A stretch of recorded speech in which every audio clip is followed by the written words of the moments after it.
Now, I want to bring in Mike McCaul, Republican Congressman from the state of Texas. Congressman McCaul joins me now. Hey, Stuart. Good to see you, sir. I'm a little confused here. Sure. We've got a Texas official saying he's going to guarantee that the lights stay on and the air conditioning keeps on going.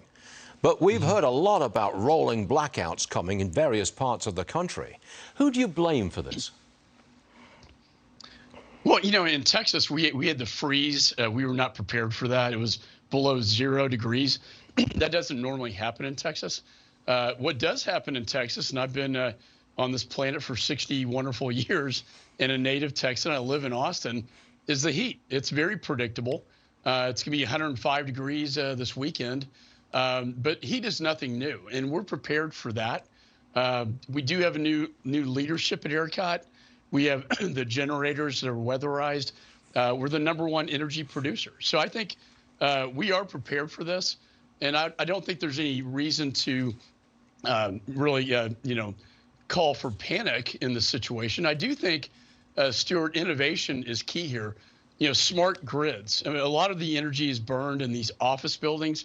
If we had smart grids, it would turn the power off when no one's there. I think that's a smart way to conserve energy rather than telling people to turn up their thermostats. So we're prepared for the summers in Texas. It's more the winters that are, I think, more the problem. Got it. I want to move on to a different subject. We've got this massive migrant caravan that is headed towards our southern border. Texas, of course, is a border state. Could be the largest caravan in history. What are you going to do when it arrives? Did they just walk in? Is there any way to stop this? Well, the policy of this administration is throw the welcome mat out and let them come in. We've had 2.7 million encounters since Biden took office. We can't absorb this. And I know they say every state's a border state, but my state is taking the brunt of this migration phenomena. And this caravan is very interesting. It's about 10 to 15,000. But what's interesting to me, Stuart, is where they're coming from. They're coming from Cuba, Venezuela, Nicaragua.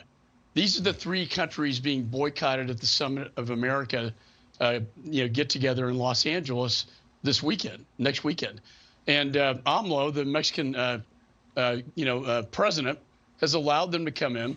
He is also boycotting the Summit of the Americas because Cuba, Venezuela, and Nicaragua are not invited to that summit. So this is really interesting. These are 4 nation adversaries in Latin America, all coming up at the same time, about 15,000 of them in protest of the Summit of Americas.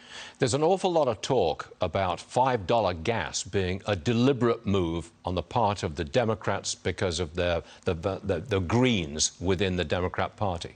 There's a lot of talk about the border being open because that's what the Democrats want. You agree with that? Deliberate $5 gas, deliberate open border? Well, I think, to me, I think it's political suicide. Yeah. If you want gas prices to reach $6 a gallon, that's reminiscent of Jimmy Carter, when I was growing up. And I don't think that's very smart. We can't produce this energy in the United States and become energy independent again. This administration doesn't want to go down that road. They want to go hat in hand to Saudi Arabia and beg for, them to lift their production. How crazy is that foreign policy? And then you look at the border, wide open. They have made no effort to secure it. In fact, they rescinded the Remain in Mexico policy, the migration protection protocols under the prior administration. They were actually working. I talked to Jay Johnson, the former secretary under Obama of Homeland Security. He tried to get Remain in Mexico, but Mexico wouldn't agree to it at that time. Guess what? Trump was able to get Mexico to agree to it with a heavy hand, and it was working. And they reversed this entire policy. It occurs to me that Texas is paying a very high price for energy policy and border policy. You are paying that price. Congressman, it's great to have you on the show. Please come back again soon. Stuart, thanks for having me. Appreciate it. You got it.